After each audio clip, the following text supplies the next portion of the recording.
Hello everyone, আসসালামু আলাইকুম। কি অবস্থা সবার? আশা করি সবাই ভালো আছেন। একটু অসুস্থ থাকার কারণে বেশ কিছুদিন যাবৎ ভিডিও দিতে পারছিলাম না, তার জন্য আমি আন্তরিকভাবে দুঃখিত। আচ্ছা যাই হোক, এবছর আমাদের কাছে বুবি মোটামুটি ভালোই ধরছিল, মানে লটকন। আর এই লটকন গুলো এখন অনেকটা বড় হয়ে গেছে। আর এই লটকন গুলো পাকছে কিনা, তার স্বাদগুলো কেমন তা দেখার জন্য অল্প কিছু লটকন পাড়া হয়েছিল। আর এক পিস লটকন মুখে দেওয়ার সাথে সাথে আমার মুখ পুরাটা আইলা গেছে। এই লটকন গুলো এখনো খাওয়ার উপযুক্ত হয়নি, এখন অনেকটা টক।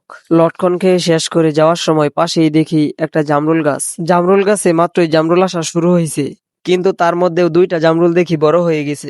এক গাছে দুই ভাবে ফলন আসতেছে, বিষয়টা কেমন না?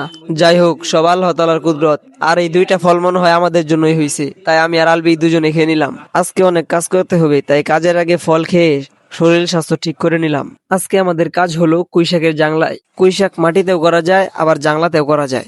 মাটিতে করলে যে সমস্যাগুলি হয় তা হলো যে পাতাগুলো নষ্ট হয়ে যায় আর বেশি একটা বড় হয় না, পোকায় ধরে ফেলে। আর কুইশাক জাংলায় তুলে দিলে সুবিধা হলো পাতাগুলো ভালো থাকে, গাছটাও তাড়াতাড়ি বাড়ে।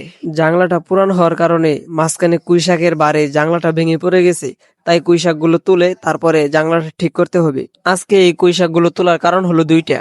প্রথমত কারণ হলো যে জায়গায় জাংলাটা ভেঙে গেছে ওই জায়গা থেকে যেইগুলো বড় বড় গাছ আছে ওইগুলো কাটতে হবে। আর ওই গাছগুলো যদি না কাটি তাহলে জাংলাটা তোলা খুব কষ্টকর হয়ে যাবে। আর দ্বিতীয়ত কারণ হলো আজকে আমাদের এখানে হাটের দিন, যেগুলো কাটা হবে এগুলো হাটে বিক্রি করা হয়ে যাবে। অনেকক্ষণ যাবৎ কষ্ট করার পর কিছুটা হলেও মেরামত করা গেছে। গত বছর এই জমি থেকেই প্রায় 30 থেকে 40 হাজার টাকার মতো কুমড়া বিক্রি করা হয়েছে। এই বছরও কুমড়া চাষ করা হয়েছিল, কিন্তু কুমড়া গাছ মারা যাওয়ার কারণে এখানে কুইশাক লাগানো হয়েছে। এবছর এখানে কুমড়া গাছগুলো মারা যাওয়ার পরেও কুইশাক থেকে ভালো টাকা প্রফিট করা হয়েছে। কুইশাক যখন বিক্রির শেষের দিকে চলে যাবে তখন আপনাদেরকে জানানো হবে যে কত টাকা বিক্রি করা হয়েছে। ততদিন পর্যন্ত অপেক্ষায় থাকুন। আসসালামু আলাইকুম।